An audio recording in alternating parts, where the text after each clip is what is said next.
बहराइच में सड़क हादसे में बिहार के एक युवक की दर्दनाक मौत हो गई। मृतक अपने चाचा से मिलने बहराइच आया था। नागरौर के पास किसी अज्ञात वाहन ने उसे टक्कर मार दी, जिससे वह गंभीर रूप से घायल हो गया। मेडिकल कॉलेज में इलाज के दौरान उसकी मौत हो गई। पुलिस ने शव को पोस्टमार्टम के लिए भेजकर मामले की जांच शुरू कर दी है। नागरौर चौराहे। अच्छा, क्या हुआ? ये कोई सामान लेने जा रहा था, तो पीछे से पता नहीं कौन सी गाड़ी ने ठोकर मार दिया। अच्छा, ये हादसा कहाँ पे हुआ? नागरौर। अच्छा, तो ये कहाँ के रहने वाले हैं? ये बिहार के रहने वाले। अच्छा, यहाँ क्या करते हैं? यहाँ पे भट्ठे पे काम करते थे। अपनी चाचा चाची से मिलने आए थे वहाँ पे। तो क्या स्थिति है? वो तो खत्म हो गया। डॉक्टर गाड़ी पकड़ी गई? जी, गाड़ी नहीं पकड़ी गई। वो गाड़ी मार के चला गया, पता नहीं। लखीमपुर खीरी के दुधवा टाइगर रिजर्व में पर्यटकों के लिए बड़ी खुशखबरी है।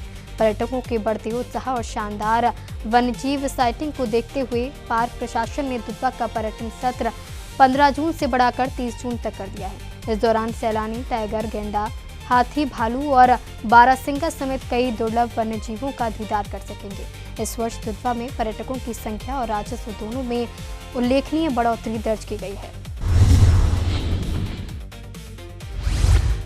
बहुत ही अच्छा लग रहा है जी। हम लोग तो हमेशा यहीं आने के लिए तरसते रहते हैं और इसी चक्कर में मैंने अपनी फ़्लाइट पहले कराई थी। मैं यहाँ रहती नहीं हूँ, उसकी वजह से 15 को बंद हो रहा था, तो मैंने फ़्लाइट पहले की कराई। अब बढ़ गया है तो हाँ, खुशी तो बहुत हो रही है। यहाँ पे सब इतने अच्छे गाइड्स हैं, ड्राइवर्स हैं, उनको और मौका मिलेगा अपना स्किल दिखाने का और उनके लिए इनकम भी बहुत अच्छी होगी। तो I am very very happy.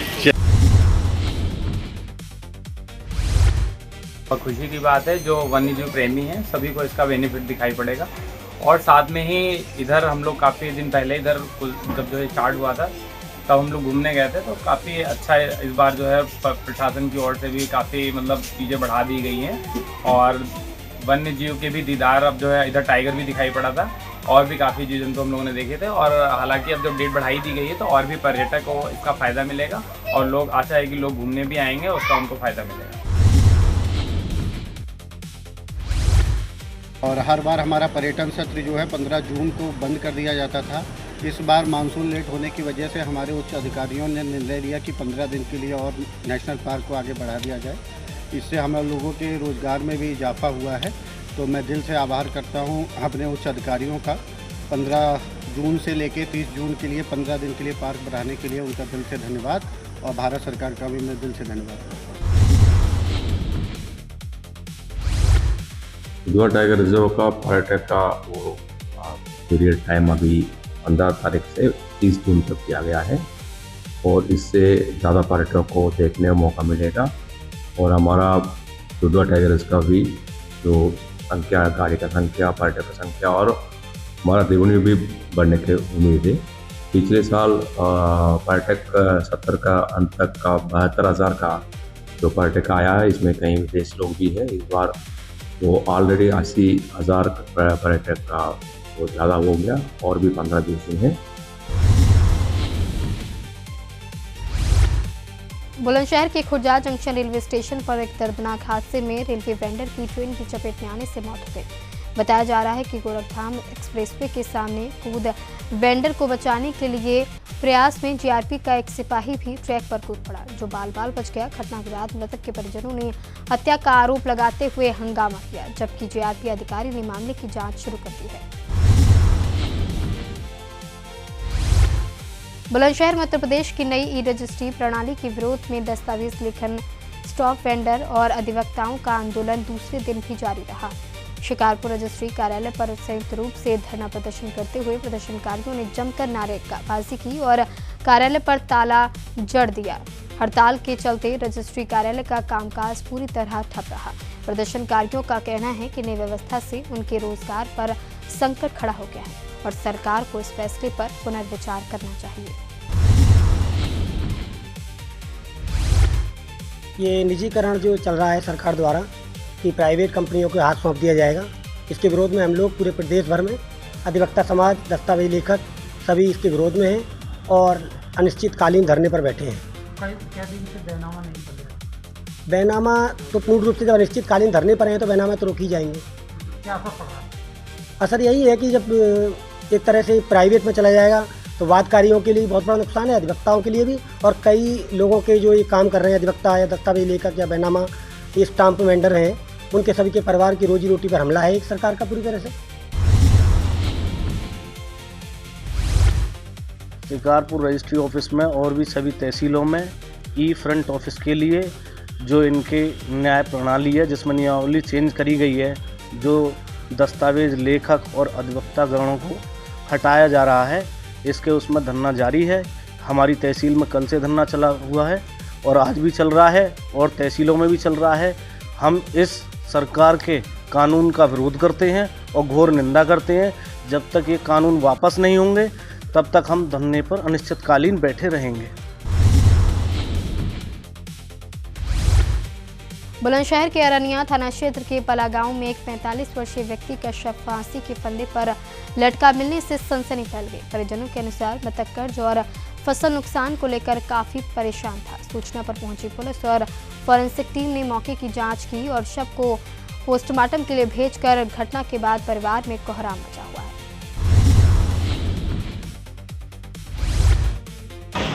हमारे पापा पहले हमारी गेहूँ की फसल थी वो भी नहीं हुई, अब ज्वार रही थी वो भी बाजरा है, उस समय घाटा आया और भैंसे का फूल लगाती थी वो बीमार हो गई, इसमें मेरा खर्चा आ गया, इसलिए हम पे पैसा कम नहीं होगा, कर्जा के कारण।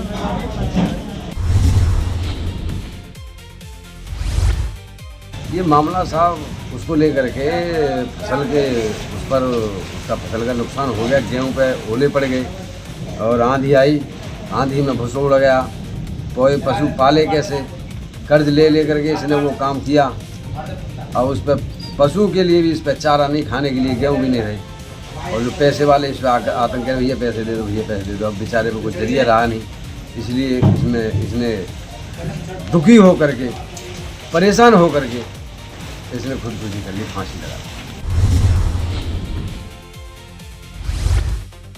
खेती करो तो गेहूँ भये ना है, खाली परे मंजर पर वो भैंस कटिया बीमार है, एक भैंस खत्म है गई और तगादो है, हरी परेशानी नन्हे में बच्चा है, कमा न पाते और खुद बीमार है, तगादो ज्यादा है, वो है तगादा ज्यादा हो गया इसलिए फांसी लगा ली। कुछ ना कहीं ना भैया ना कोई तगादा होने के कारण फांसी लगाई है। मैनपुरी पुलिस को अवैध हथियारों के खिलाफ चलाए जा रहे अभियान में बड़ी सफलता मिली है। थाना ऊंचा पुलिस और एंटी व्हीकल थेफ्ट टीम की संयुक्त कार्रवाई में एक अवैध शस्त्र फैक्ट्री का भांडाफोड़ किया गया है। पुलिस ने मौके से 3 आरोपियों को गिरफ्तार कर बड़ी मात्रा में अवैध तमंचे और हथियार बनाने के उपकरण बरामद किए हैं। गिरफ्तार आरोपी के खिलाफ आर्म्स एक्ट के तहत मुकदमा दर्ज कर उन्हें जेल भेज दिया गया है। क्षेत्राधिकारी कुरावली के निकट नेतृत्व में प्रभारी निरीक्षक ओछा, प्रभारी सर्विलांस सेल, प्रभारी सोशल मीडिया सेल एवं एंटी व्हीकल थेफ्ट टीम द्वारा एक जॉइंट ऑपरेशन करते हुए एक शस्त्र बनाने की फैक्ट्री का पर्दाफाश किया गया है। इससे कुल 10 शस्त्र और शस्त्र बनाने के जो बहुत सारे उपकरण हैं जिसमें spring, grinder, cutting machines, pipes और अन्य उपकरण सभी वहां से रिकवर किए गए हैं। जहां से ये रिकवरी हुई है वहां से 3 अभियुक्तों की गिरफ्तारी हुई है जिनके नाम क्रमशः अशोक, प्रिंस एवं पवन है। बहराइच में भूमिहीन परिवारों ने अपने हक की जमीन दिलाने की मांग को लेकर कलेक्ट्रेट परिसर में प्रदर्शन किया। प्रदर्शनकारियों का आरोप है कि वर्ष 2003 में आवंटित पट्टों पर दबंगों ने अवैध कब्जा कर रखा था। उच्च न्यायालय और सर्वोच्च न्यायालय में फैसला उनके पक्ष में आने के बावजूद अब तक कब्जा नहीं दिलाया गया। नाराज लोगों ने प्रशासन पर लापरवाही का आरोप लगाते हुए जल्द कार्रवाई न होने पर बड़ी आंदोलन की चेतावनी दी है। मांगे यही है कि इन भूमिहीन लोगों को जो है 2003 में भारत सरकार द्वारा पट्टा मिला था, उस पर कुछ दबंग लोग ने कब्जा कर लिया, उस पर मुकदमा हुआ। किसान जो है, भूमिहीन लोग जो है 23-24 साल मुकदमे लड़े। मुकदमा लड़ने के बाद ये लोग हाई कोर्ट जीते, हाई कोर्ट जीतने के बाद सुप्रीम कोर्ट जीते, एक बार नहीं 3 बार जीते, उसके बाद भी कुछ दबंग लोग जो है अपनी ज़मीन नहीं छोड़ रहे हैं और जिला प्रशासन के कान में उंगली डालकर बैठे हुए हैं।